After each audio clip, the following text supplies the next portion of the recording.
L'eau peut-elle être considérée comme un bien marchand? Quelle différence entre la gestion publique et la gestion privée? Quelle place doit-on accorder à l'usager dans ce débat? Voici quelques-unes des questions auxquelles a répondu le Forum citoyen sur l'eau, organisé à Pontonc-sur-l'Adour, à l'initiative de 3 organisations de consommateurs, l'Indecosa-CGT, Force ouvrière et la Confédération syndicale des familles. Dans les Landes, où le Conseil général défend la gestion publique de l'eau et mène une véritable bataille contre le secteur privé, le prix moyen du mètre cube d'eau est le plus bas des départements d'Aquitaine. Pour Jean-Luc Touly, cofondateur de l'Association pour le contrôle mondial de l'eau, ce n'est pas un hasard. Le retour en force de la gestion publique conduit les multinationales de l'eau à réviser leurs prix à la baisse. L'enjeu est donc de taille pour les usagers d'abord, mais aussi pour les élus. Les multinationales sont obligées aujourd'hui d'accorder des baisses de prix de plus en plus importantes. Le meilleur exemple, pas très loin d'ici, à Anglette, en 2009, il y a eu une baisse de prix de 61% du prix du mètre cube. Donc on voit bien que ces baisses à répétition vont faire en sorte que les élus vont se dire certainement, si on baisse autant le prix de l'eau, ça veut dire qu'on nous a arnaqué depuis très longtemps.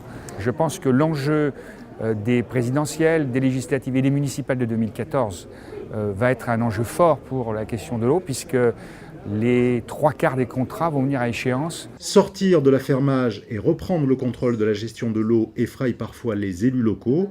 Pourtant, c'est possible, témoigne Jérôme Royer, le maire de Jarnac. C'est avant tout une question de volonté politique.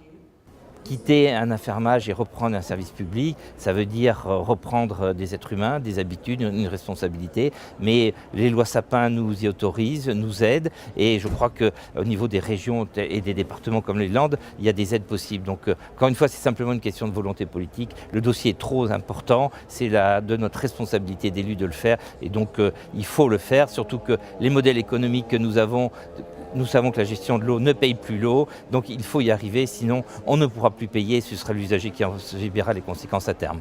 Dans ce débat sur la gestion de l'eau, la place de l'usager est centrale. Marc Lémé, journaliste et auteur de nombreux ouvrages sur le sujet, plaide pour une nouvelle gouvernance, une idée qui fait son chemin.